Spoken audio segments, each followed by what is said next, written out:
திருவாரூர் மாவட்டம் திருத்துறைப்பூண்டியில் 1 மணி நேரத்திற்கு மேலாக கனமழை பெய்து வருகிறது. இதுகுறித்த விவரங்களை செய்தியாளர் ராஜசேகரிடம் கேட்கலாம். ராஜசேகர், விவரங்கள்.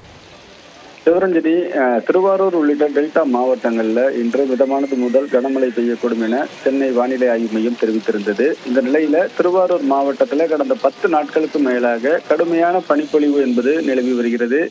இந்த நிலையில் இன்று காலை முதல் மாவட்டம் முழுவதும் வானம் மேகமூட்டத்துடன் காணப்பட்டு வந்த நிலையில கடந்த 1 மணி நேரத்திற்கு மேலாக திருத்துறைப்பூண்டி மற்றும் சுற்றுவட்டார பகுதிகளில் கனமழை என்பது பெய்து வருகிறது. திருத்துறைப்பூண்டி, பாண்டி, கள்ளிக்குடி, கட்டிமேடு, வேப்பஞ்சேரி, சிங்களாந்தி, எடையூர், தொண்டியக்காடு உள்ளிட்ட திருத்துறைப்பூண்டி சுற்றுவட்டார பகுதிகளில் இந்த கனமழை என்பது நீடித்து வருகிறது.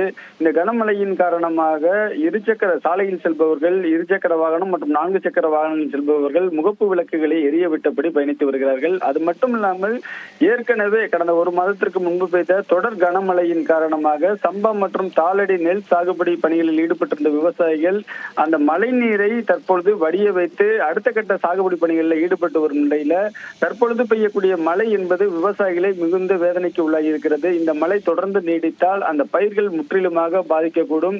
ஏற்கனவே தமிழக அரசு அறிவித்துள்ள நிவாரணத்தை கூடுதலாக அறிவிக்க வேண்டும் என விவசாயிகள் கோரிக்கை வைத்து வரும் நிலையில கூடுதலாக இந்த மழை பெய்து வருவதால் மிகுந்த அச்சத்தில் விவசாயிகள் இருக்கிறார்கள். சிவரஞ்சனி, விவரங்களை வழங்கியமைக்கு நன்றி ராஜசேகர்.